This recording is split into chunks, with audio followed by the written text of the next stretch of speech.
Here. Mr. Lance is excused this evening. Mr. Frazier? Here. Mr. Stiver? Here. Mr. Fracassi? Here. Ms. Jordan? Here. You have 6 members present. All right, thank you, Bernie. I think you double after. For our regular. There you go. Begin with our public, excuse me, we're gonna begin with our public works 5-year capital improvement plan. Mr. Zorn, you're gonna start. Yes, Madam President. We have with us this evening Brett Roundabout from OHM, as well as Lee Schultz. On the November 4th ballot, we are asking our residents to consider a ballot proposal supporting up to $99 million in road projects. As part of the education campaign that we hope to mount within the next week, we'd like to have council's agreement on a 5-year plan and then a 10-year plan, and Lee and Red are prepared to get this discussion with council tonight. Yeah.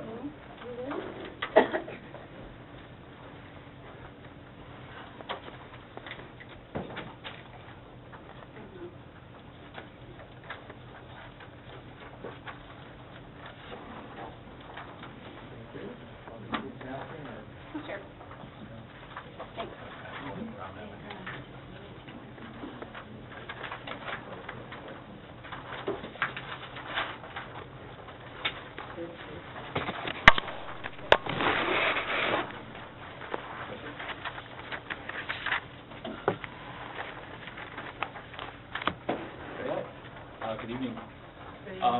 The documents that we passed around are some draft materials that we've been working closely with the engineering department, Lee Schultz, and the public works department to try to piece together the beginnings of a plan.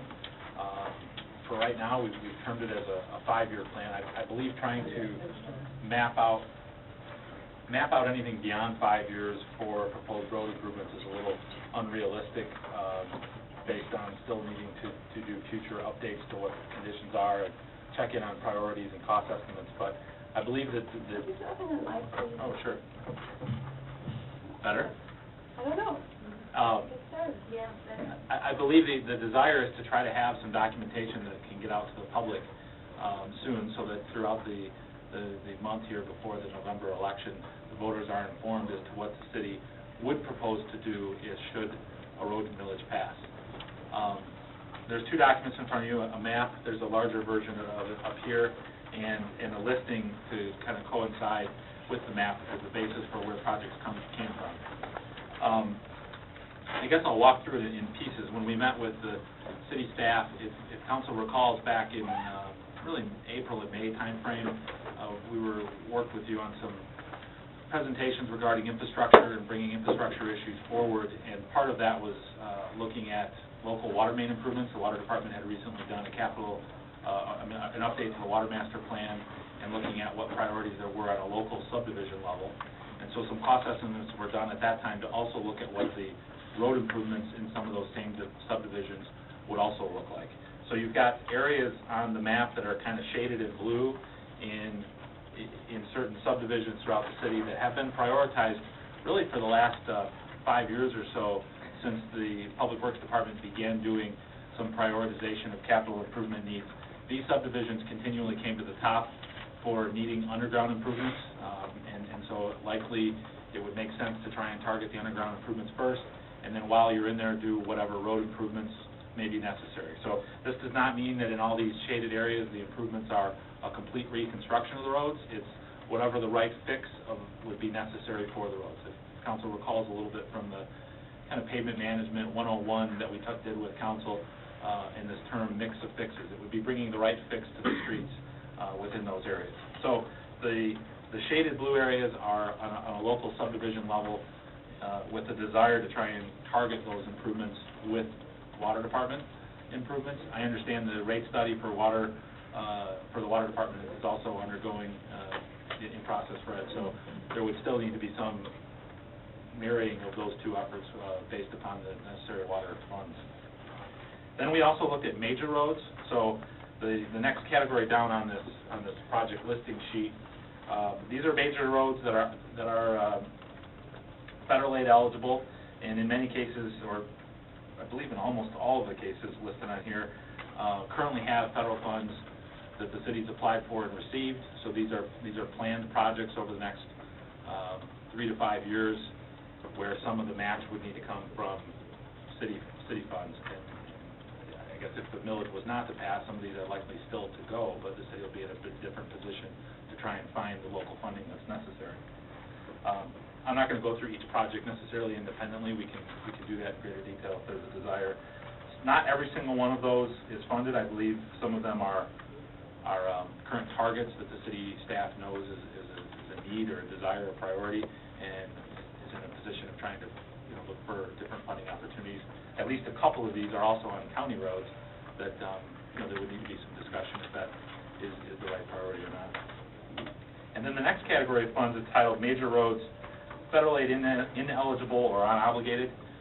These are improvements along major roads that may or may not actually be federal aid eligible, but even if they are federal aid eligible, they've not ever been really in a position to score very well amongst other projects within the county in order to receive federal funds. So some of them may be sections of road that are city majors, although they may function more like a residential or local road, kind of depends on which mile, but they're all sections that are in desperate need of improvements.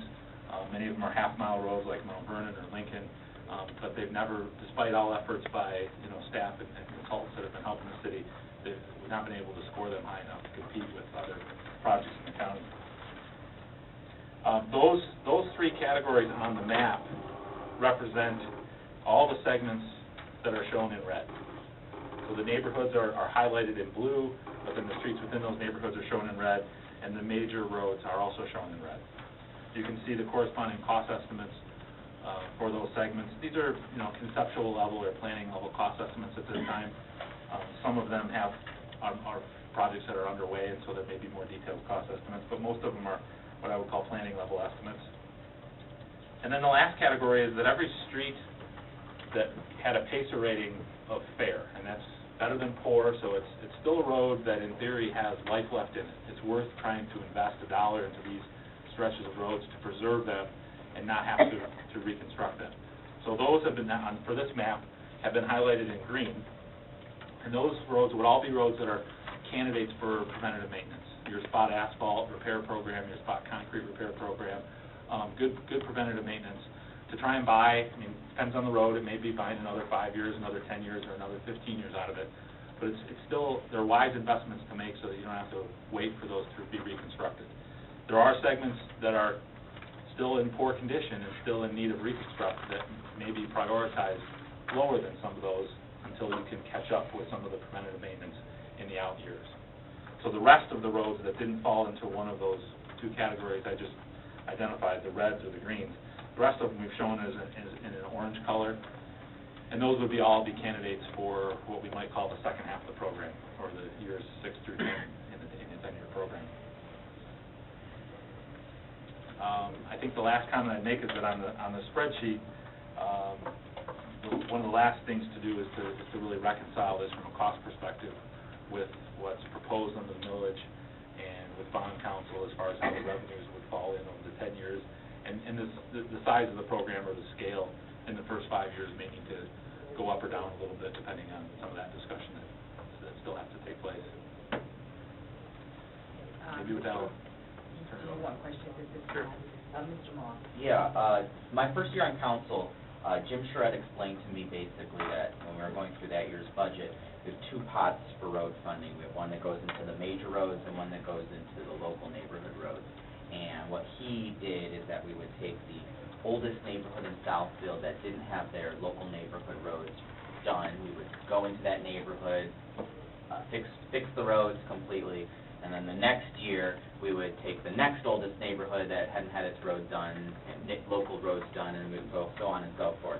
Well, that was the first year. The second year there was no money for the next oldest neighborhood. So this actually takes us back to that strategy of actually digging into and actually fixing neighborhood roads, which we have not done in probably 3 years, 2 years.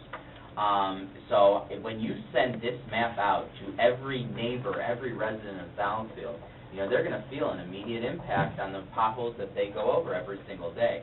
So my question for administration is, what is the communications plan from here until November the 4th? It to is get our, this it is information our out objective, there? and I just spent the last 2.5 hours with Michael Mannion. We have a copy piece, but it's our objective to almost do as part of an education campaign, not necessarily telling people how to vote. But this is a trifold document that would hit every mailing, every mailing address, every voting address. I have with me tonight, for example, a similar form that another community used, trifold. It explained the city's position, what they were asking the voter to do, what the voter was being asked for, and then included a map. We met 2 weeks ago with OHM, HRC, Wade Trim, and we took a look at what all of the other communities who have gone through this exercise of asking for additional monies at the local level. And that was the comment, is they had a very clear first 5-year plan, and then because our life is a proposed 10-year period, we felt that it made sense to outline a 10-year period. And that's where when we got down to it, we wanted something color-coded that would show, and it would be, if we have a consensus from council this evening, that something to this level in color would be part of that trifold document. I'm incredibly supportive of a mailing going out on an educational basis. This says it all to me. I'm even supportive of somehow even getting ahead of that mailer, and in the next hour in our next meeting for you and during the administrative portion of the agenda to talk about this, and somehow if we can blow up this map or put it on TV or put it on the board, just so people see, you know, we have been hurting in our local neighborhoods, driving over the same cracks, bumps, potholes. And this is a remedy, short of any state funds coming, which they're not. This is a remedy for what we're suffering through every day in Southfield. Mr. Stiver. First of all, Lee and Brett, this is great.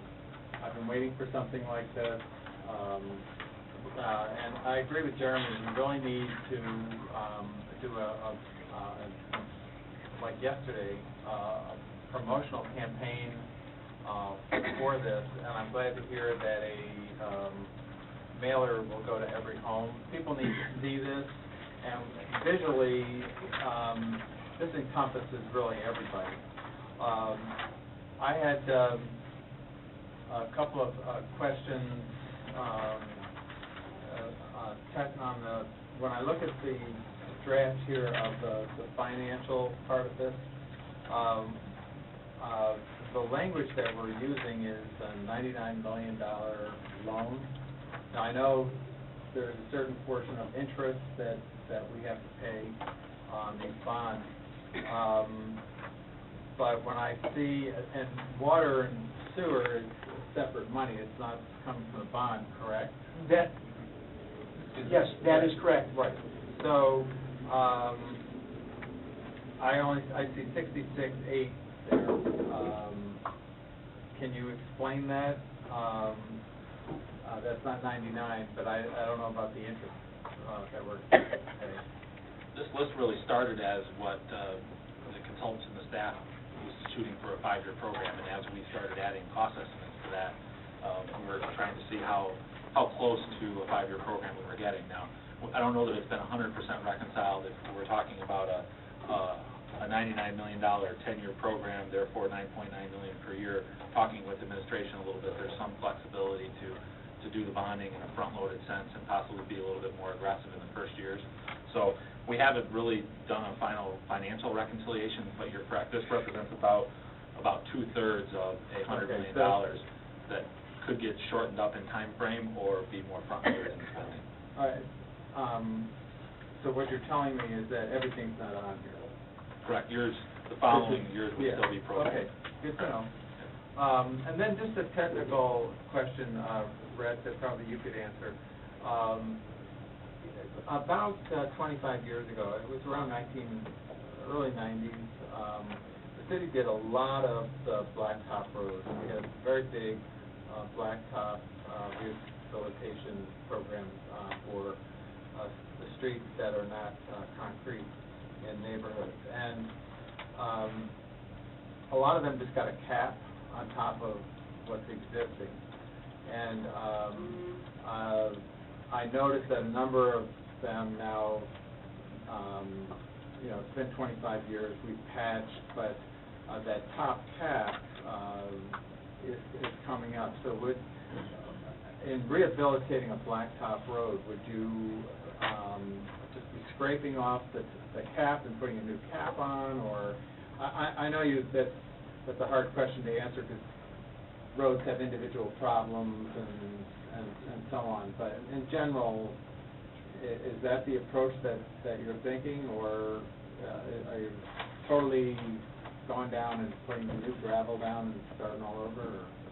Generally speaking, a lot of the work that would be proposed would be rehabilitative type of work. We'd like to use a complete reconstruct as a last resort. There are sections of road that have just reached a point where that's all that's left. Yeah. There are generally two types of roads that would have an asphalt cap on them. One, the underlying road may have been concrete. So, for example, some of the service drive projects that are proposed on here for the upcoming years are an old concrete road with an asphalt cap. And we've generally found that when we peel back the deteriorated asphalt cap, we've still got some decent concrete base underneath, and so that would be the approach that you just outlined. But most of our neighborhood streets that are blacktop are not cement. They were always blacktop. They were originally gravel roads that then were made as blacktop streets. They were not poured concrete. Correct. So those would probably be the second category, where we had either an original gravel road that may have had an asphalt cap on it, or an original asphalt road. And the two general fixes would be a mill and resurface, like you just described, where we peel some off.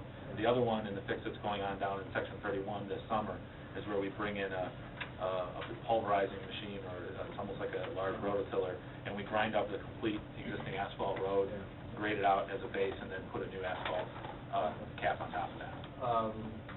Yeah, a couple people have asked me, as we talked about this, what kind of fix we're looking at. Okay, thank you. Mr. Pataki. Over what period of time was the study done? Well, What I'm looking at right now, over what period of time did it occur? a lot of the prioritization of which subdivisions were priorities came out of some of the water master planning efforts that was originally in the 2007 document, and then we recently updated it this last year.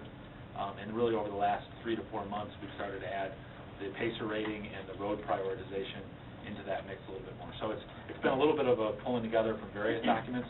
This particular map and the program has been an effort really within the last 6 weeks, 4 to 6 weeks, I think it's fair to say. How accurate is it? The cost estimates, or No, the report. In other words, I see some, for example, John Grace. Let me ask you, I guess, before that, what's the difference between rehab and rehab maintenance? Rehab and rehab, road rehab and road and rehab, the orange and the red. So it doesn't show for total reconstruction. Really, the orange and the red, we're mostly trying to differentiate between what we're calling the first 5-year program and the last 6 years, 6 through 10. So within years 1 through 5, or within the first half of the program, we were defining a little bit more detail as far as which streets we believe are going to be more heavily rehabilitated versus preventative maintenance. And then for years 6 through 10, we really are just saying that the remaining streets are going to be in one of those two categories. So the orange is more of a time designation than it is a fix. The second half of the program does not have as much definition to it. My personal opinion would be it's going to be really hard to make some of those promises today on the map that we likely very well could change over the next 5 years. Because your reconstruction should be on here because the cost of reconstruction is totally different than putting down just cement or putting down the capping. And so we've had these before, and there was, there was a report as to what its present condition was and why it is now being graded differently. Because we didn't always get to it every year, so just covered more than a couple of years. I don't know if you've seen those or Lee has those or not, ones that were out in plastic that we give out. Or maybe, Yeah, those are our old project maps I think you're referring to, yeah, but so. they were the same thing as we're looking at today, is Mhm. just how we graded the roads and how we assessed them and then set a priority on which ones to go first on. Right, and if we were to prepare something like that, we would really be focusing on all the streets that are in the red and the green, because those are the areas where we've done some cost estimating. Everything in the orange are basically just candidates. We don't know what's going to happen really in those, the second of our 10-year program. Well, how do you come up with that amount? Well, we have the dollar amount for the first 5 years, and on that sheet, it's about, that was about $66.8 million. And after that, the roads will continue to be evaluated yearly or every other year, and then we kind of move forward from there to see what's going on with the roads. Some roads have a better natural subbase to it and sandier soils, and they last a lot longer. So it's kind of premature to say now what we might do 8 years from now or 9 years from now. So nothing in the orange is quantified yet as with cost estimates. And some of the roads that are in the orange, like even Section 31, we're redoing those roads right now. Now, in the next 10 years, we probably will be going in there and doing some joint sealing, because that is naturally going to have to happen after probably another 5 or 6 years to make sure we are sealing up that pavement surface. But maybe that might be all that So there's no area grading gets. of the condition of the roads today. Well, there is a grading. Yeah, we have road ratings that, like we have maps from our PACER. For example, Groton Drive, the north portion of Groton Drive is actually needs reconstruction, and it's in its orange. The other one is, I'm sure about is John Grace, we're putting in sewers. What condition did we leave those streets in after putting in that development, that sewer and water? Well, I mean, You know what I mean? yeah, in that John Grace area, it's like those are highlighted to show just at some point we're going to be in there probably doing joint sealing after this. You know, you're not really going to see anything else happen in there in the next 10 years. For something like Roden, now every road that was in poor condition is not necessarily part of this first 5 years, because we, besides taking care of some of our worst neighborhoods, we're also having to spend money on our fair condition roads to keep them from falling into the poor. So it's kind of spreading the dollars around on some things, keeping our fair roads or popping our fair roads into good, and then other roads of taking care of those poor roads and putting them into the good condition.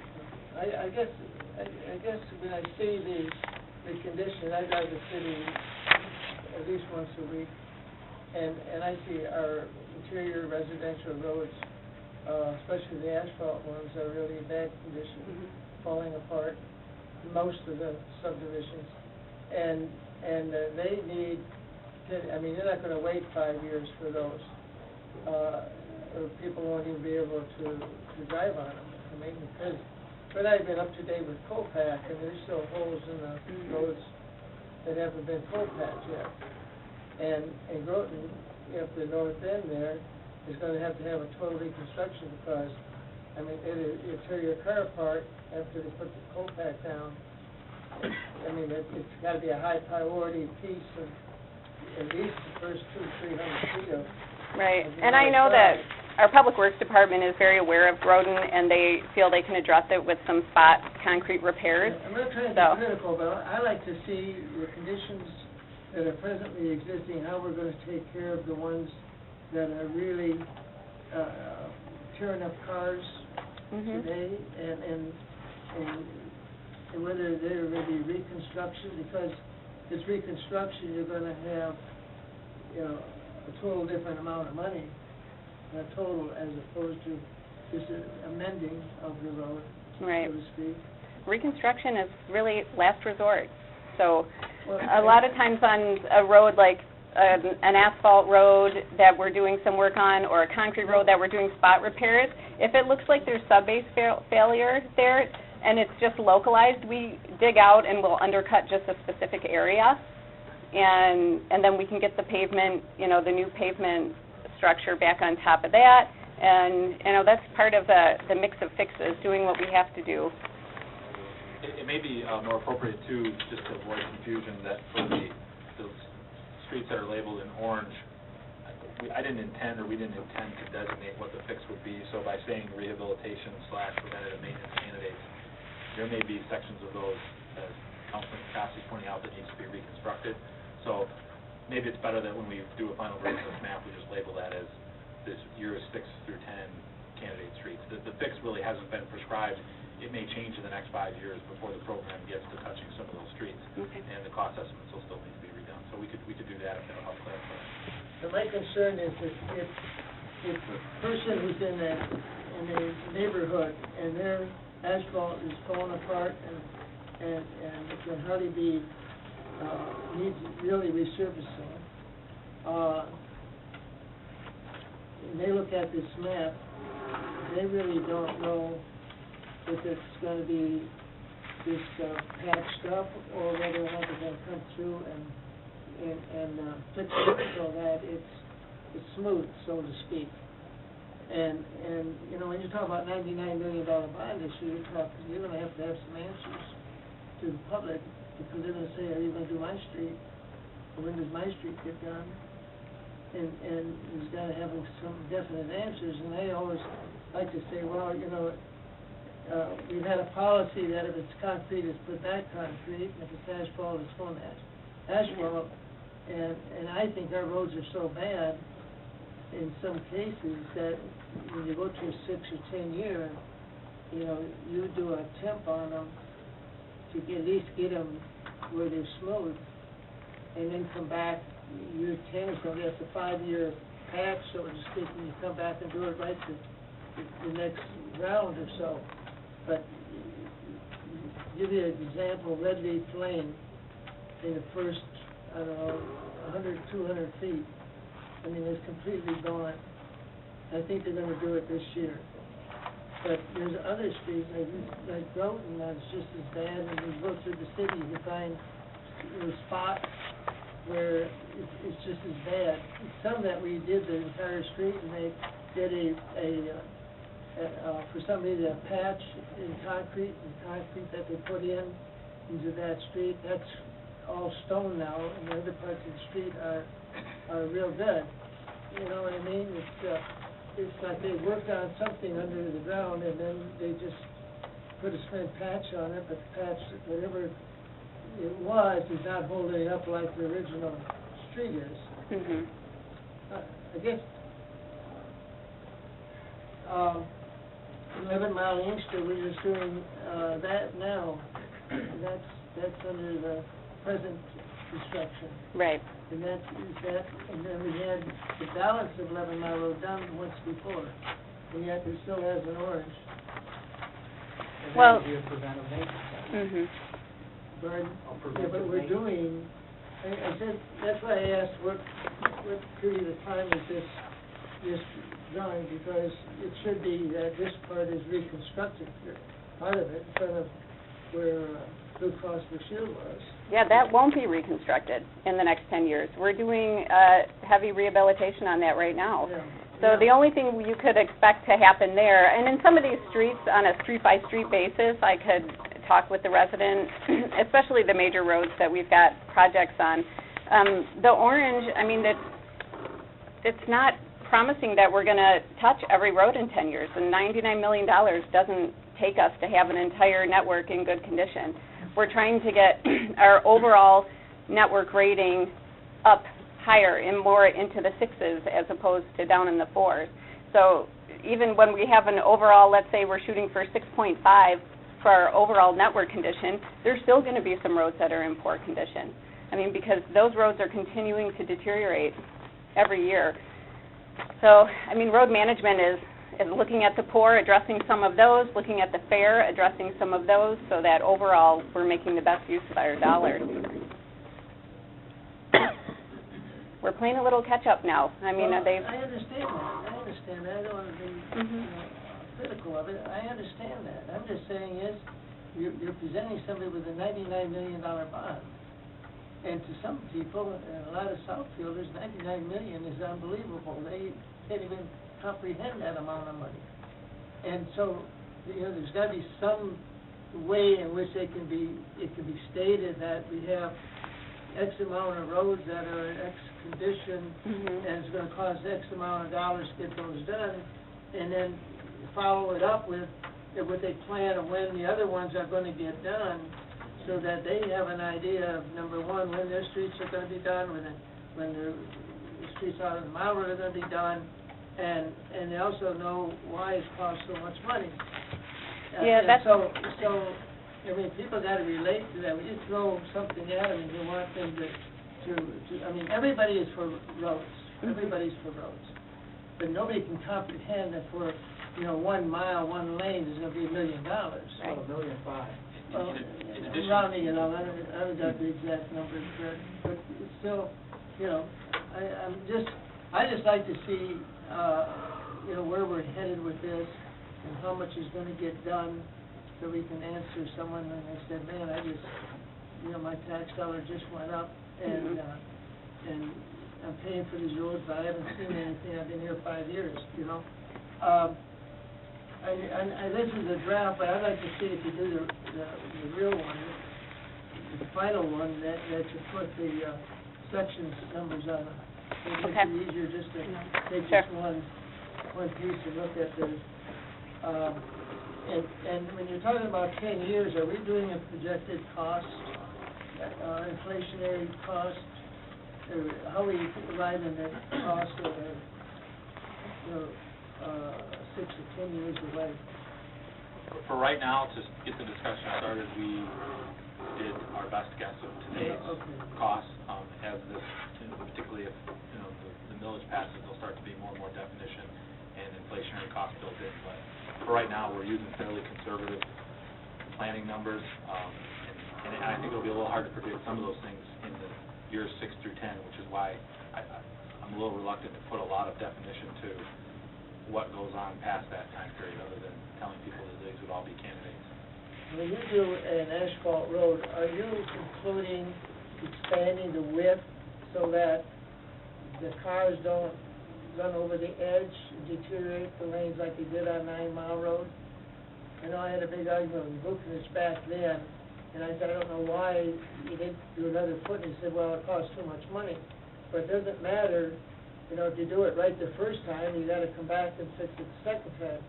In other words, the cars will go off the road a little bit on the gravel and come back, all the edges are knocked off. And then we go and put coal pack on it, and now you got, what you've got is you got a patched up mile road. As a general statement, I would say, and when we had some of these discussions with council back in April and May, the cost estimates and the projections on what the funding would do to the overall network health don't include a lot of enhancements. So I don't want to, to misrepresent that we've included a lot of widening of roads or expansion of roads. Having said that, as a general practice, adding more paved shoulder to roads without a curb, an open shoulder road, particularly on the major roads, is a standard practice today to try and have a couple more feet of paved shoulder. If it's a federal aid road, we actually have federal requirements that we have to have at least 3 feet of paved surface. Inkster Road, it was required, and they had to change the design to include the extra. So as a short answer, I'd say yes, but I would just caution and say we're not looking to overall widen and add capacity or a lot of bike lanes or things that would otherwise drive wide roads as a part of this. It's mostly going to be focused at preservation of the existing pavement system. If we did, it's going to limit how much further you can get with the dollars that are proposed. Okay, I guess the last question is internal, I guess. Is this what we have? It is a rough draft, a newer version has been produced, that was produced this morning. The numbers are being refined. It's our intent as part of the trifold. Based on this conversation, we will write a working definition of preventative maintenance, road rehab. But I certainly don't want people to think we're getting a whole new street. You got 246 miles of roads. To replace every road with concrete, you'd be in at $1 billion. Did we form a committee to do this? A committee has been put together. What I'm asking, this pertains to just an education campaign. The name of the committee is, we were originally, talk about this? If you know what their efforts are. Well, I mean, there is a committee working with a number of people to raise money and to encourage people to vote yes. This piece here is not a position piece. We're not telling people how to vote. We are simply telling them that the ballot question is on and what the proposed scope of work is. The committee's name is Southfield Raise Our Roads. Yeah, 'cause, time is running short. Jeremy will tell you. That's right. I mean, to be do a good selling job, we're behind. The initial emphasis is, before I have something, I need to have a council consensus that this is a map you're comfortable going out with.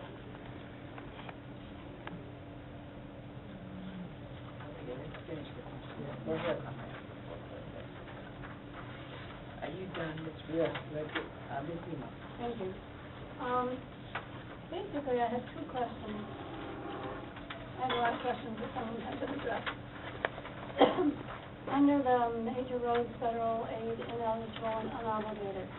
I remember when Mike Kowalski was talking about this months ago that Lincoln Road was a priority. You've got a couple of schools there. I mean, that's concrete, and that is a horrible, horrible road. It looks very expensive. I mean, it really is a horrible road. You've got school buses, you do have traffic there, but it's a residential road, and a lot of people cut through that shouldn't. So I'm wondering about that. That's number one. And the other one is Catalpa, so Lathir Village to Greenfield. That's very weird to me because I use Catalpa off of Greenfield going east a lot, and I don't see that that's a bad road, so I'm confused about that. So start with Catalpa. What do you know about Catalpa? That doesn't make sense to me. Catalpa was one of the roads that, when we did the water main project in section 13, so south of 12 Mile, just west of Greenfield, a lot of those asphalt roads, and those were asphalt roads that had been capped over old gravel roads, so they didn't have a true pavement cross-section, a full section with the subbase. So we had done a cape seal. But you're talking about to Lathir Village. Where does Lathir Village start? Well, just their, the limits of their community limits are. It's not a full mile, it's about 3/4 of a mile. I know it's So it'd be- about where the school is, roughly. Yeah, whatever that street past Red Leaf is like where our city limits are. Going east, are you talking? Well, going west, if I'm coming from Greenfield and going west. Between Red Leaf and Lathrop Street, there's a barricade. Mm-hmm. Roughly the end. You say Lathir Village to Greenfield, Catalpa Street. Yeah, and I think when we say Lathir Village, we just mean the city limits there. Well, I figured that, yeah. And then take that all the way to Greenfield. I mean, I'm hoping that's So, what you meant. yeah, and that cape seal that was done there in those neighborhoods and on Catalpa, that really, we weren't as happy with that outcome as we were hoping. I mean, it gave it kind of a new surface, It's but. really not a bad road. It's residential. It's 25 miles an hour. It's not a bad road. Just want to mention that. Just one comment on that. The cost estimate, if you'll notice, for Catalpa is only $500,000 I saw compared that. to No, I Lincoln. saw that. So it was really focused at improving some of the sections that still need some attention, because immediately when you come off of Greenfield, there's a stretch there in front of the park that's really in pretty good shape, and then you get a little further and you run into a stretch that was cape sealed, and then you get more towards the end, there was some patches. So we're kind of trying to show overall limits, but I don't want to imply that it's necessarily the same fix on every stretch of the road. It's not a major disaster. Correct. Okay, but then talk about Lincoln, because Lincoln's concrete, or at least it has a concrete cap, and that's horrible. I mean, and then some of the roads that are as you go past Southfield Road and you start to get into those mining roads that go around to the school, I mean, you've got some horrible, horrible spots in there. both Lincoln and Mount Vernon are both, I would call them in a similar category. In the last several years that I've been helping the engineering department, DPW, plan some of these improvements, they come up continuously as just being in really bad shape. They are. They're just troubled. They both happen to be city majors, and I know for sure Mount Vernon falls on the federal aid list, but there's just not the traffic demand and other things on the federal aid list that will score enough points. So these are priorities. Unfortunately, they're both at a point where any kind of a concrete patch program or repair program or rehab is really viable. So the cost estimates you see on here are to really But reconstruct those sections of road. it connects into Adler School going over towards Evergreen, but you've got that's Yehuda, you've got the two major our public schools there. It just seems like something that needs more attention. Yeah, and that, on here, I mean, that is in the first 5-year priority road, and on the estimate, you can see, I mean, that's a $2.8 million project, which is why it hasn't been done yet. But it was said at a previous meeting that was a high priority, and I'm just wondering how much it is. It's not a heck of a lot of traffic, And it's true. in the past, we have an awful lot of high priority with no funding for it. Yeah, I And understand. that's the heart of this conversation. Yeah. That a But lot of, these are major, these are not just rough roads, these are, but entire, we have no money for the rough roads. I understand. I would encourage you to take a look at Lincoln west of Southfield, where we just put a cap on it, on the Southfield side. Much better wearing surface, Pierce Street, 12 to 13 mile, drive that. Arrowhead, we've completed spot concrete. Some of and I'll get you the map of what was done, but I think looking at Lincoln on the west side of that stretch we did this summer with the extra money council allocated. Yes, we'll give you an idea of what we could do. Because that's my major, normally that's my major, unless I get on the freeway, so I come here. So I see all of that. And when we went through this map, we also took our snow routes, our priority roads, our secondary roads, and we looked at the traffic volume, the hierarchy of, the greater the volume, which streets we cleared the first for snow removal, because they're all heavier traveled streets. What people do between Southfield and where it ends on the west, they'll drive on the wrong side of the street to avoid there's no traffic, and I do it too, drive on the wrong side of the street because it's so bad on the street. All right. Within the first 5 years, we've not tried to define a year 1, a year 2, a year 3, a year 4 program. I mean, there are inherently some projects on here that already have federal funding that will drive which year that's on there. Some of them that are all local. Part of the next effort to the Millage Pass would be to start looking at realistically how you deploy a program. I mean, it's a large capital program that's on paper here. There's just some realistic logistics of how many roads can you put under construction simultaneously. I understand that, but it could have put some patching over the years that it didn't get. Right. Some of those, you've got, it's unbelievable, at least some decent patching would help. I think it's dangerous. Fortunately, people can't go fast. I mean, you've got a limit there, but if you could even do some patching on some of the bad areas. The part that's been redone is beautiful, but it's asking. I just think I see it every day. All right, thanks. Mr. Frazier. Yeah, Fred, the mailer that is going to go out, you say it's a trifold? That's what we've conceptually looked at. I have one in here from Plymouth that I thought was very clean presentation, wasn't too much verbiage. But I think at the end of the day, people want to look at a map, see what's going to be done in a 5-year period. The color coding made some sense. I think we need some simple definitions, because I certainly don't want people to think we're going to come in and replace a concrete street with a new concrete. I wish we had that kind of money. I don't think any community in this country has that kind of money today. But I want a clear working definition of what we mean by rehab, and then even the maintenance. Okay. It can become fairly political, because when you look at the map, you see the ones in red. Some whole neighborhoods are in red. Some, most of the neighborhoods in red. and each one of them think they're gonna be first, because red is, you know, my neighborhood's gonna be done first. Well, you just can't possibly go in there and block off all the streets and do the whole thing, so it's gonna become very political, and I think we need to think our way through this, and we don't have time to do that, because the absentee ballots are gonna go out, and you need to have this trifold out ahead of the absentee ballots, so that people have a chance to at least read the material and digest it a little bit, before the absentee ballots go up, because, actually, the absentee ballots are gonna probably make a difference in whether this passes or not. So it has to be done pretty quickly. But the one thing that's nagging in the back of my head is every decision has a consequence.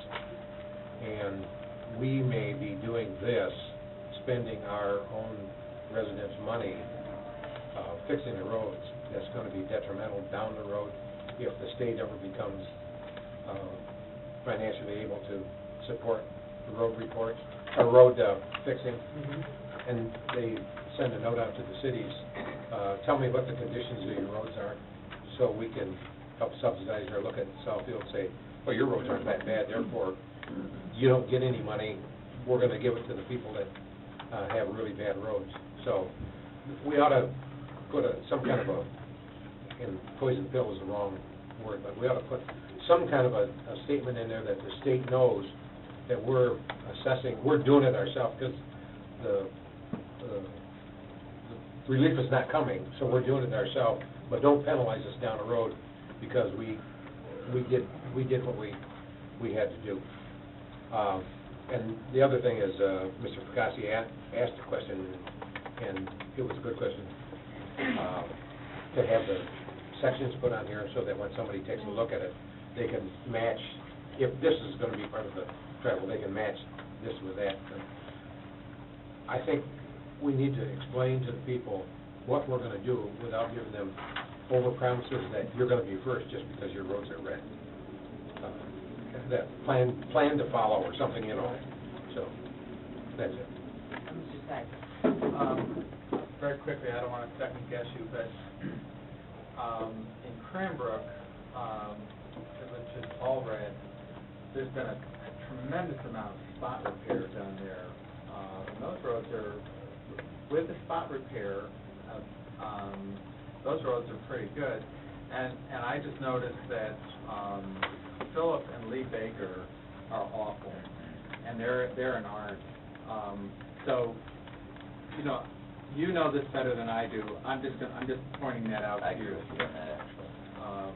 There are huge potholes on Philip and Lee Baker where it says asphalt is failing. So just leave that for food for thought. Just hypothetically, and it will be passed the next election, from that time to the engineering, to the bidding, to the construction, what are we talking about as far as time? A year and a half on a new project? A number of these areas are areas where the city had already, from some of these prior plans, begun some preparation. So at least my discussions with the engineering and administration, there was some desire that if it passed, there would be an ability to move some action in the following construction season. Plus, a lot of this work can be done through the contracts that you already use for rehabilitation, spot asphalt, spot concrete work, without a full-blown, complete set of detailed engineering drawings. So we've been working with DPW to try and help them procure some of that work just through maintenance contracts. And we would have to, as part of the bonding, as we go through each of the series, and we've got flexibility in how these series are going to be issued and how much, we would have to state how much we can get done in a 3-year period. And we'd have to be very detailed at that point. Obviously, we have a number of sections where we've done some water and main work that we'd like to move early on, so those would be some of our first areas to start. We have certain neighborhoods, I know we've got all the surveys done and a lot of information in the can already, and that would probably be what our first year was starting in 2015. So April, May of 2015, this was moved. We tentatively proposed a bond issuance of February 1st of 2015. Yeah, just a quick question to Councilman Frazier's point, because I did talk to Rep. Hobbs about this. Right now, there is no broker deal to get any road funding from the state, but he said be on alert, because during the lame duck session after the election, maybe there are termed out legislators who are willing to raise state taxes and figure out how to get funding after an election year back to our community. So to Mr. Zorn, this allows us to borrow, bond up to $99 million. And so if we do get those state funds trickling back to Southfield in whatever form that may be, I mean, that we have to be on high alert that we're not overtaxing our residents with whatever the state is going to do. So, you know, I think that's also very clear. It has to be bold. Up to, if the state asks, we don't have to expend this total amount, and hopefully there is some sort of fix that comes. But right now, I think that needs to go in here. yeah, it has to. That has to be a clear point in this. And if I could comment, when we went through with the PACER analysis, in order to get our roads up to a good shape over a 10-year period, the investment level was $7 to $9 million.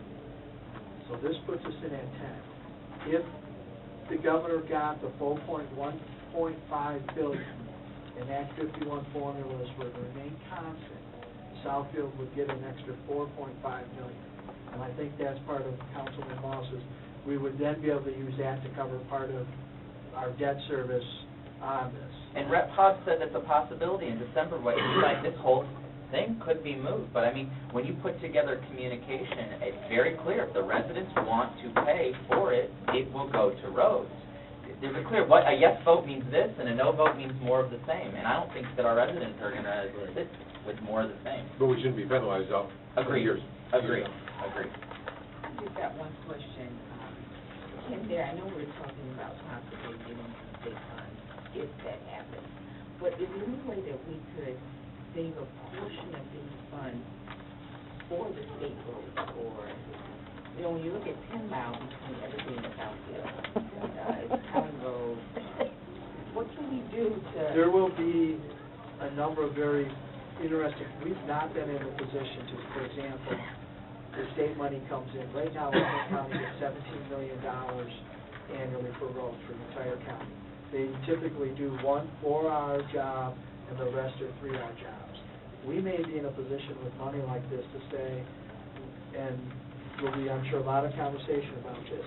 Well, perhaps instead of our regular 20%, Ours is usually 10% 10%, on county roads. maybe we increase our participation, and that that helps would score score our in the rating on these jobs. When you go through how they score these out, the more money we bring to the table, the greater we can position ourselves. And frankly, this is what our treasurer has been saying for the last year. If we had a bucket of money to put ourselves in a stronger negotiating position, we could get more of that money from the county level. I also think, though, this competition's about to get a little stiffer. We know Royal Oak and Farmington Hills have similar ballot questions.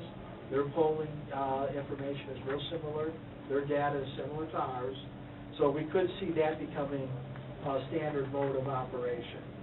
But by being able to go to Oakland County Road Commission saying 10 miles a priority, we're willing to bring an extra 10, 15%, it would score a lot better and could have and I think they would like that. You know, there's some other discussions that need to happen. There is legislation that counties can levy countywide tax. Apparently, Washington County is considering that. That was legislation passed at the end of 2013. You know, so you've got at least one county in the state considering that. That could modify some other folks' behavior. I totally agree with this plan, and I know we're living in the neighborhood, but if our major roads are going to pot, it's got to be a balance. And that's, I mean, our business people use those, and Right. really, you know, that's not a good advertisement for moving into Southfield. Well, and this is a very much part of our economic development strategy. reinvesting in this infrastructure. What we're just going through with this roads, the water rate study. Can we put together a plan that allows us to do 42 million in improvements? All of that is part of our messaging, is part of letting the business community know that we're not going quietly into the night. We're going to, as Mr. Shred used to say, we're going to stage the comeback, and we're going to lead economic and job growth and development in southeastern Michigan. And this level of investment is right on key and right on our message. Want a quick question, or let everyone here know, Kurt Steidel, the director of MDOT, has agreed to do a cable commercial for us, as well as one of the high people at the road commission. Gary Petrovich? Gary, he was at the mayor's round table. So we're going to get them in the next week. Those will be running, and it'll be following that theme, why local roads matter. I don't know if you've had a chance to look at MML website and that campaign, but that's going to be essentially the heart of our message. So tonight, Mr. Zorn, you're looking for consensus on what's been We can incorporate the comments regarding this map, and I have, we want to write, we want good working definition of road rehabilitation versus road maintenance. We will include a statement that if we get state funding, there could be a decrease in the assessment. I like the way Farmington Hills worded theirs. I think we can use that as a model to incorporate that. Just make sure you take out the Farmington Hills and put it in Southfield.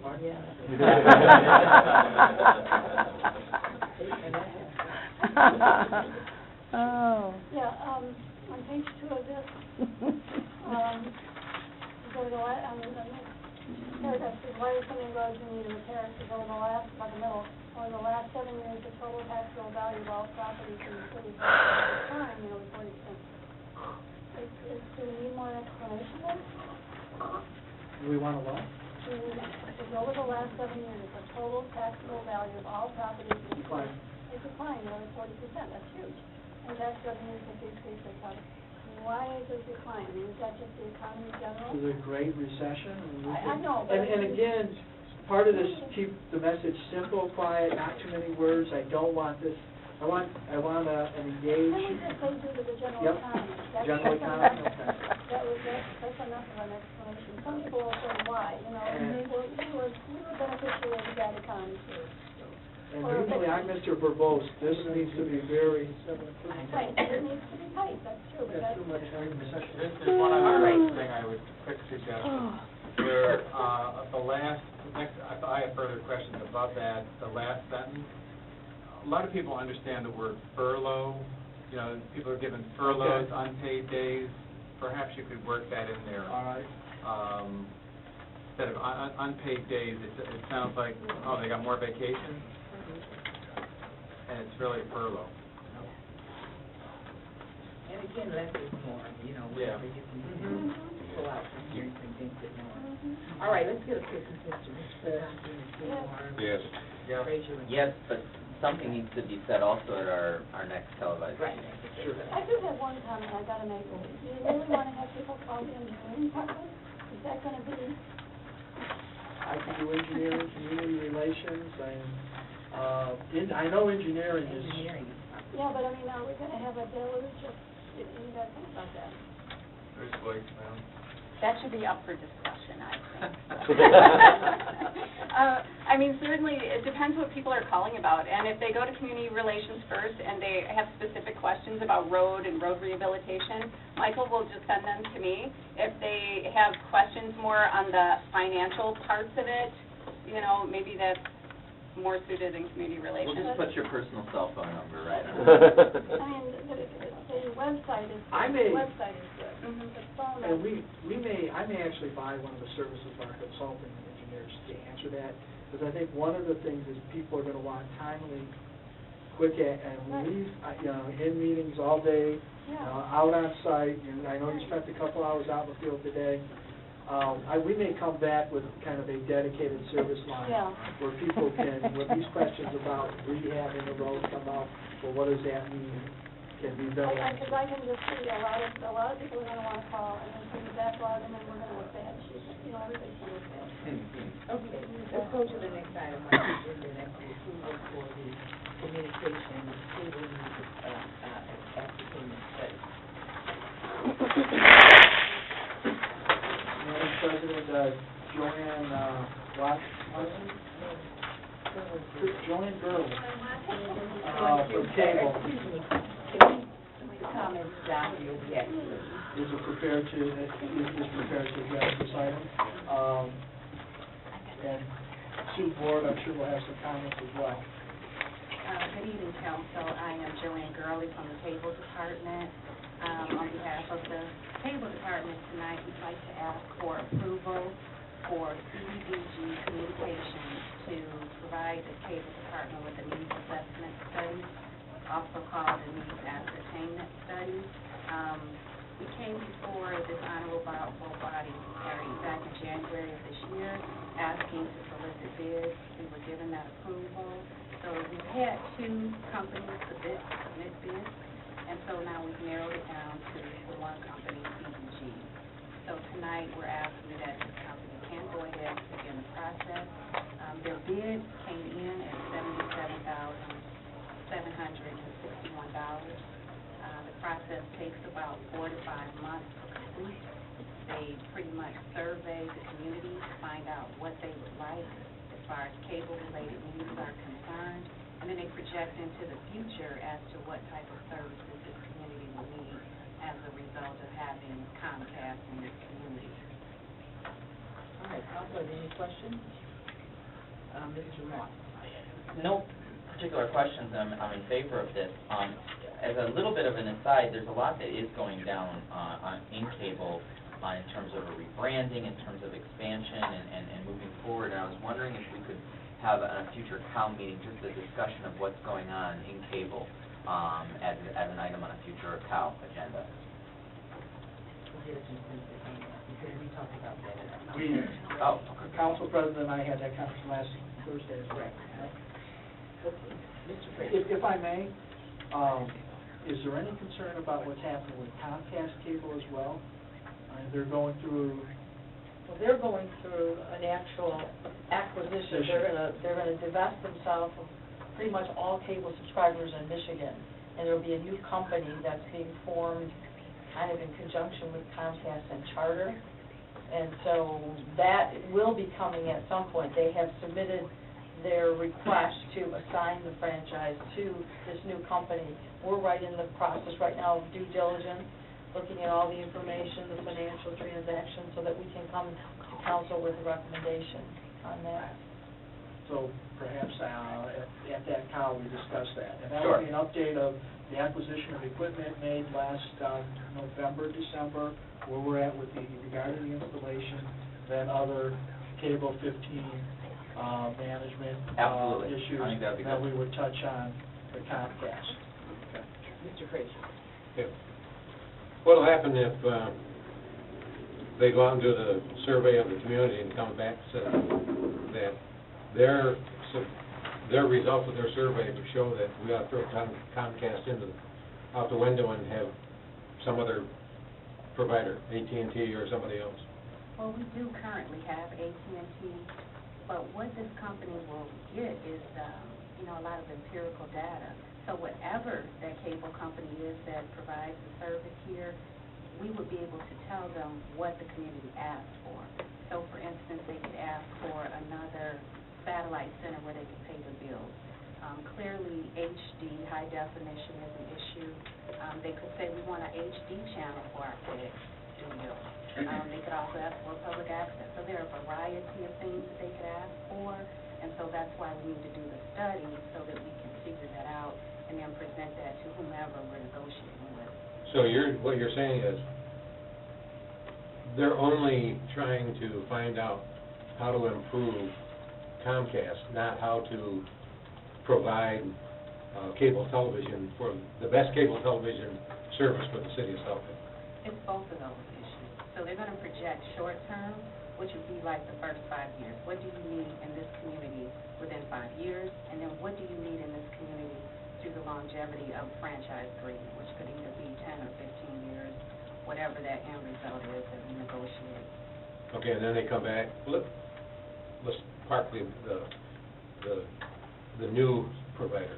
Let's say they come back with the things that they expect Comcast to do. Comcast says, that's too bad, I'm not gonna do it. I'm big and you're little, and we're not gonna do it. Well, that really hasn't been our experience. There's certainly some I know it years- hasn't been, but are we prepared, what are we prepared to do? If I could interject, Yeah. certainly, any data that we acquire through that process is going to be important for us as we go through a franchise renewal. And if we get all kinds of indications from the residents, the subscribers, you know, that there's a certain portion of the service that's just unacceptable, that certainly is going to be in our mindset as we sit with them. So I would think it is relevant, because we're either going to renew this franchise, or we're not. And if there's enough in terms of what the community is supporting, that there's no reason to go through a renewal with this company, that would be factual information that we need. Again, remembering that we have this inconsistency between the federal law and the state law. Federal law, you know, that information, we would sit down and we might talk about why we're not going to renew. The problem is under the uniform statute in Michigan, we're very limited. But again, because that has not been fully determined yet by a court, we're still going along with the federal process. So any information that we acquire through this needs assessment, how people are feeling about Comcast is going to be relevant to us. How they're feeling, the level of Right. programming we're doing. Right. Is it the programming Right. people want? Are we using cable the way our residents want to see it? The most that I hear is, bills are too expensive. Agreed. And remember, all of that piece of the regulatory power has been taken away from the city. In the old days, Expenses going up we did. without Yeah, notice. yeah. Right, it just keeps And no going. improvement. Yeah. Okay, that's it.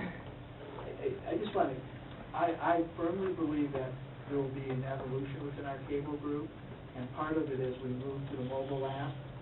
What they produce today and longer, they may be finding themselves producing 30-second, 90-second, 2-minute things that are promoting different venues in Southfield, you know, from our parks to the International Festival, that we're going to see an evolution, and having that ability to do in-house production is going to give that mobile app in Southfield an advantage over any of our peers, and that we still got that level of production and such, and ultimately it could even be, you know, some type of service that, you know, where do you dine? Well, dine, you know, there might be a 30-second slot for different restaurants, et cetera. All right, without any opposition, we will put this on our regular meeting. Okay, let's go to the next item. Thank you. And we're doing with the future cow and everything like that to have Yes. for further discussion. It's already, I know, based on our earlier conversation, it's already on our work schedule. Okay, great. Okay, let's go to the authorization for a replacement vehicle. This item has been placed on the consent agenda. We're requesting authority to acquire one GMC four-wheel drive Yukon for an amount of $37,971 for our Homeland Security Emergency Management Readiness Department. It is part of the state bid. This is a take-home vehicle. We have a dozen employees who currently take home vehicles. I know that in the past, there's been a lot of discussion, perhaps one could say controversy over this. We currently have employees who are in the emergency preparedness group who take vehicles home. Depending upon where they live, they pay up to $25 a month for these vehicles. The administration is prepared at a later date to do a more in-depth dialogue regarding this. I did speak with one of the council members, and he had a caveat that I'm very comfortable with, and that is a caveat being that if our policy does change in the future, and this is a vehicle that does not come home, is not taken home and is left at City Hall and part of Public Works or the underground garage here, that when we review the full policy, that this would be one of the first vehicles we start with. start with for Sure. what? With the vehicle, right now, this vehicle, as we're proposing, would be a take-home vehicle. Is it just a car or is it a No, truck? this is a four-wheel drive Yukon. It's a good-sized vehicle. It's an SUV. Okay, that's what I wanted to know. The vehicle is of the larger size with a hitch because of the trailer and the equipment that they have to store from site to site, take from So site to site. it has, basically, they haul a trailer. That's The correct. vehicle itself would be take home. That's correct. Okay. And as I said, I know, I've had enough conversation over the week, I know that this has been a touchy issue. I think the entire issue needs to be examined more in depth. The reason I decided to move this item forward was simply that through this co-op, this purchase price was only extended till September 30th. That does not mean that there's no, other similar deals come along too. I want to be clear. I have a question. But what was the other, part to what you just said about? This vehicle would be the first one? Well, if we review this and decide that vehicles aren't going to go home anymore, then this would be the first one we start with. If that was the asterisk on this one. But there may be some others that. Well, there may be some others that, as part of the policy, that, and Then I probably need to look at the other collective bargaining issues. We will have some of those. collective bargaining Yeah, issues. we will. There's a past practice concept, and so we'll have to struggle with it as we move forward on this analysis.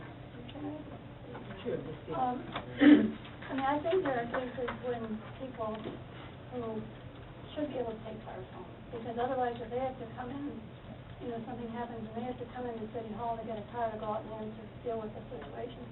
I think some of these, there's justifications to take home vehicles. I don't. You don't? No. Well, I worked for 39 years in a situation where that exact same thing happened, so. Well, I don't think it's more of convenience than it is a necessity. I think there are cases on this police department. But I get where- it, you're thinking about it. I understand that, that's all right, Myron, we can make the But disagree.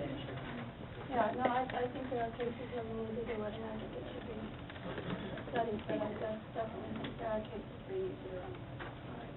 I'm struggling with this and really inclined not to support it because there surely must be one of the yellow trucks that exists that can service the same function, or some other emergency vehicle that can be used, and I feel like we made a policy a while ago that we were going to kind of phase out cars and everything like that, and I understand that, we've had a series of storms and floods that have kind of shaken up what Bill does, but I can't use that 400-year storm to justify the purchase of a vehicle when there surely must be something in the fleet that exists today that can serve the same function.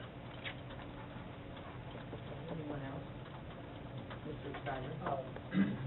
If I understand you, Mr. Moss, then you're saying not to purchase the vehicle at all, rather than whether it should go home or not.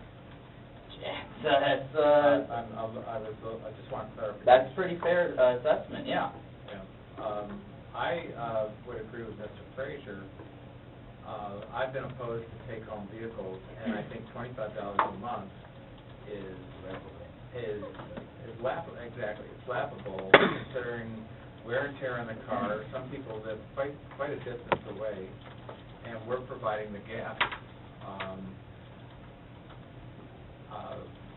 My position always has been give people, if they're required to go someplace in a company vehicle, give them, either they come and use the vehicle, or if they're using their own car, you give them mileage. So I'm not, if this is if you're telling me that this vehicle is absolutely necessary to purchase this for $38,000, fine, but I can't support it being a take-home vehicle. Based on my conversations with our people in motor pool, the acquisition of the vehicle for hauling is necessary. We I don't have a problem with need a that. vehicle to do that. I don't have a problem with The question regarding the on-site storage at night or go home, is a larger administrative, policy question that, I know we need to spend more time on. And I'm not in disagreement with the comment on the $25. I am concerned about some IRS regulations, collective bargaining items, past practice, all of these. And the analysis of just this task, there are 14 people that are classified as emergency management type personnel who have vehicles that currently take them home. I owe council a very in-depth analysis that I'm not sure I can have ready by the October meeting, could very well be December.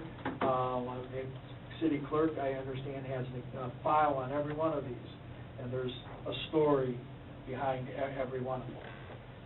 But it could make a lot of sense to have this group is this level, here's how it's defined, our management group, car allowance is this, so that there's just a clear, transparent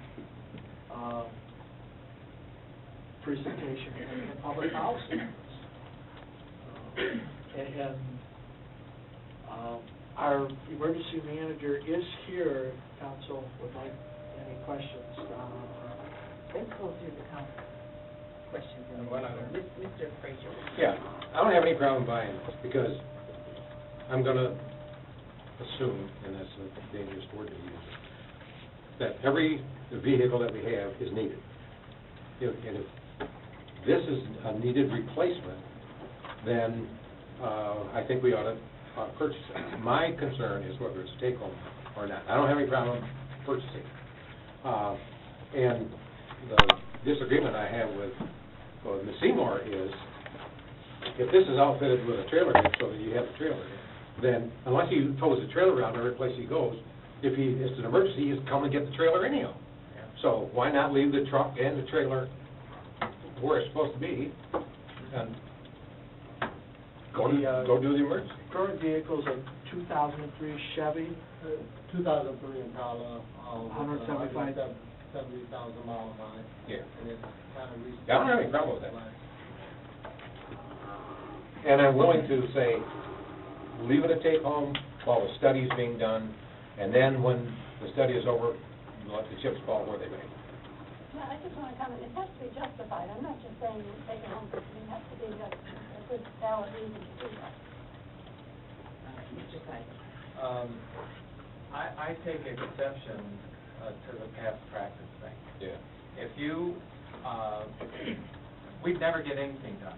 Sometimes past practice has become dead practice. Yeah. It's just, it's a new day and age, we don't do that anymore. And I fought those battles in my professional life. It's a classic thing to keep the status quo. And things change. Certainly, our economic condition has changed from when we started the car program in the 1980s. So again, I think whoever negotiates needs to work on that, and I just find that a crutch. And also, since I've been on council in 2001, we've discussed this car thing every single year, and we've made some great progress compared to where we were 13 years ago. And I still maintain we should be out of the car business for employees.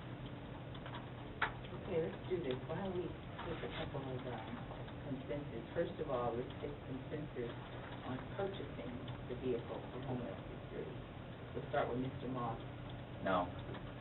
Yeah. Mr. Yes. Yes. Yes. Mr. Baskin, I say yes as well. Now, the next consensus we need is to have it take home, and to have this vehicle take home and placed under the current study, and Mr. Zorn will get back to us within 2 months?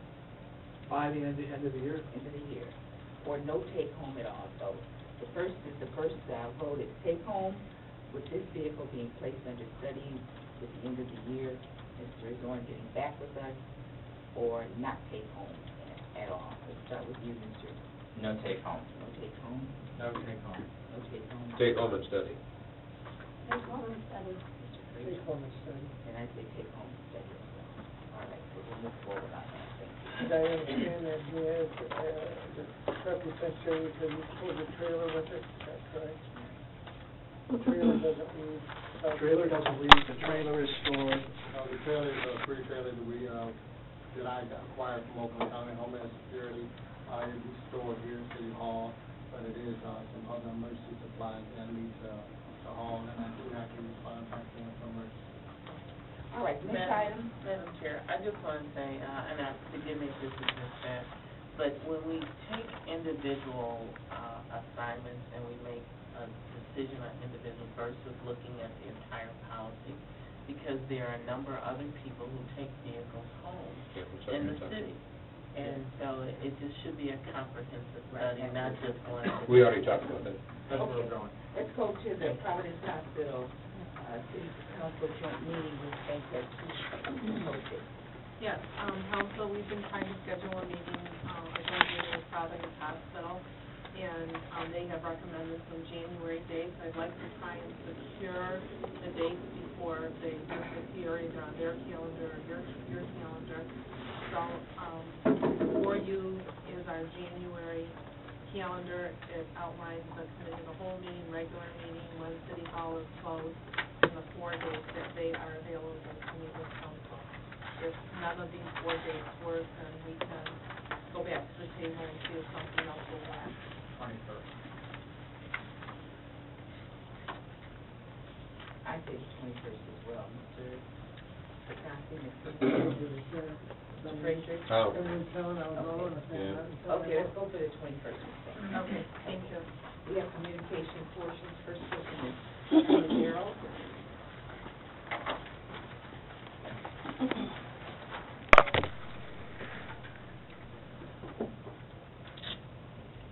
You ready?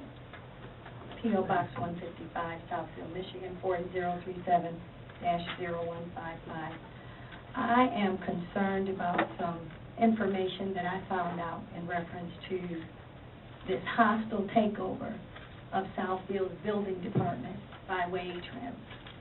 I talked to some people that are out further north, and they basically explained to me how the process works and some things that are purported. So none of these are my words. I'm repeating hearsay, so to speak, that Wade Trim, one of the head people, had a prior relationship with our city administrator. And I'm concerned about that. I'm concerned about this hostile takeover in Southfield, which is the same thing that happened in Pontiac. I'm also concerned about the Wade Trim guy and his son being an employee of an IT company. And this is the same IT company that is supposed to be coming into Southfield, taking over the IT here for the city. I don't know if it's ethical, unethical, legal or unlegal, but I know there is a perception that there may or may not be this conflict of interest. So I just want to say, you know, you guys tout about the building department and the fabulous job that they're doing, but yet you slap them in the face with this hostile takeover. So I'm going to say, before you make a decision, before you put your man and your buddy and his son in place, you think about the people that's been loyal to this city and that building department, working for this city for that length of time, doing everything that you guys have asked them to do. Even if it meant not responding to some absolute eyesores in the city, like the house on Indian that was being used for people going to school that were not even living in the house and in that address. And I think Dr. Cyber or Councilman Cyber knows about it because he put it to a stop. So I just want you guys to consider that. Another thing that was brought to my attention by some residents, there's a building that's on 12 and Lasser. It may or may not be a church, with this huge distracting LED sign. There's a lot of standing water there. And the people believe that construction took place there. And if the construction took place there, were there any drains put there to prevent that freestanding water? And should the property owners be allowed to spray so that that standing water won't be a West Nile virus a West Nile virus problem? So if you're going to leave the standing water there due to lack of drains being put in, then there should be some sort of spraying there. And then also, too, 10 seconds. I will table it until 7 o'clock. Thank you. Next person is Mr. Gerard Mullins.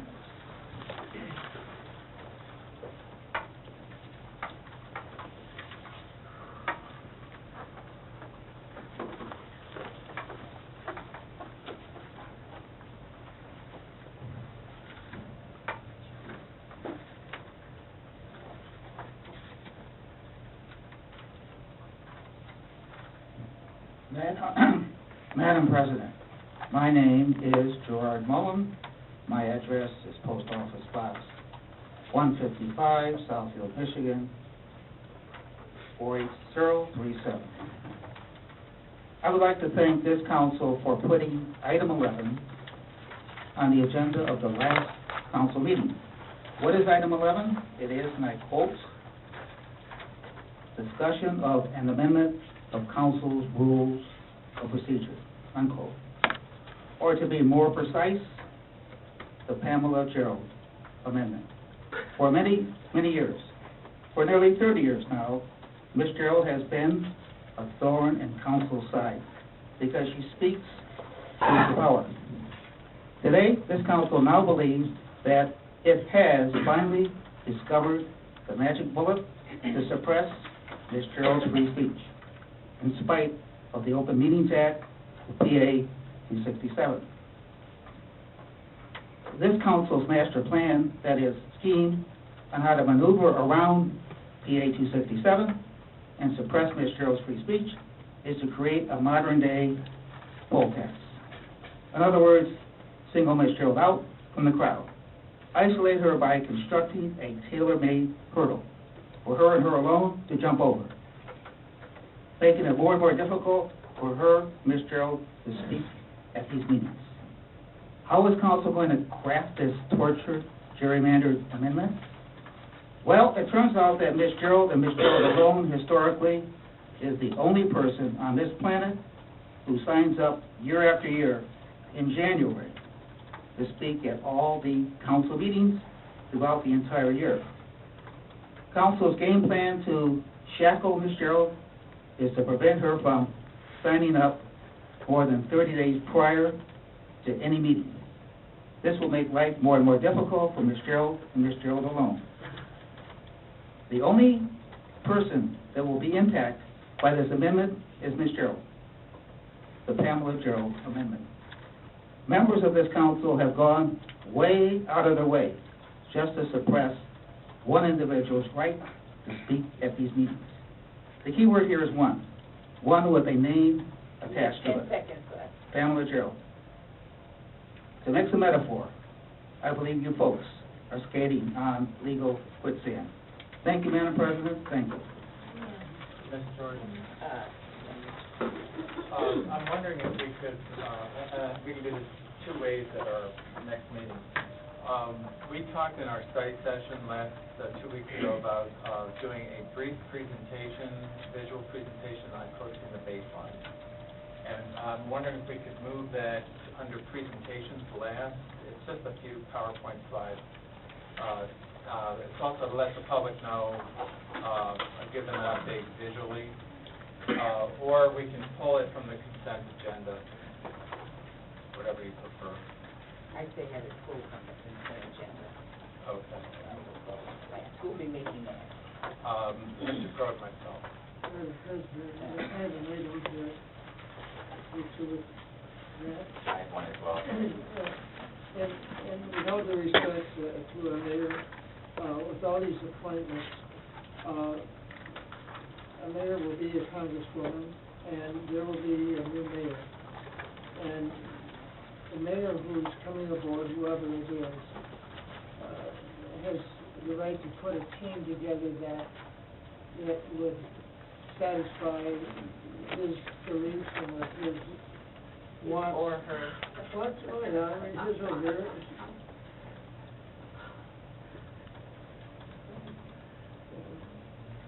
The charter says he, so it doesn't matter unless we change the charter. But anyways, and I say that only with all respect, because you know, some of these people have been on, they've expired in May, in January. There's another one that expired in 2011. There's another one in April. And so there was no rush to to redo these things. I would just like to have them, all of those who are being reappointed, be appointed to 2016, and give whoever the mayor is the opportunity to put his team together, his team or her team, or what team, Brit's team is, whatever the proper terminology should be.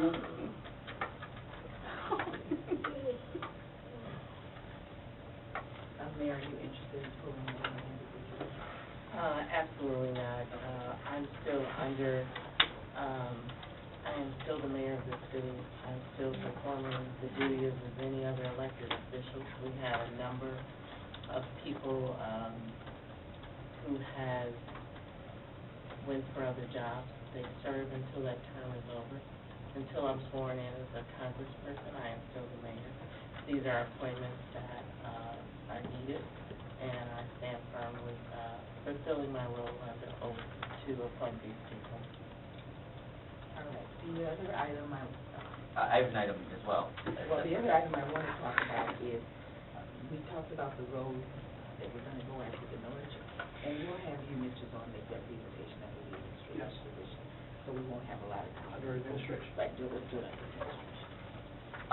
Joni Butler had contacted me after the Wednesday sign-up for this meeting, and she's been attempting to make contact with council leadership about a person in Southfield who performs some heroic duties that's worthy of recognition from this council in the future. So I was wondering if we could recognize her briefly to explain a situation that had happened in Southfield, and perhaps the council can recognize this person. Sure. You have 3 minutes to come. Oh, I have only 3 minutes. I won't need that much time. On TV. Well, Yeah, to do it here. Okay. They're going to agree to honor them. Hello, everybody, present, everybody. This will not take me long, but I want you to visualize this. In September, the summer of September 2012, there was a very bad accident in Southfield. Going south on Telegraph, you know, as you go down the ramp headed over to Northwestern and the Lodge, you know, with bottlenecks there. There was a bad accident, and a car was on fire, and one of our citizens, who's lived here about 30 years, came upon the car. He came on the side and see if he could help the person. The car was smoking, and he could hear someone saying, "Help, help me get out, help me get out. I can't get out." So he ran over there. This person is not in the best of health. He ran over there and he said to the young man in the car, "You better get out because this car is going to explode." He said, "Sir, I can't get out. My foot is stuck." So this person, I don't know how he got it up to strength. He got the person, grabbed him, pulled him out the window, and the young man's foot came off. Now, this is what transpired afterwards. Southfield police didn't come. I didn't know that if something happens on the freeway down there, that the state police takes over. The state police and called the ambulance.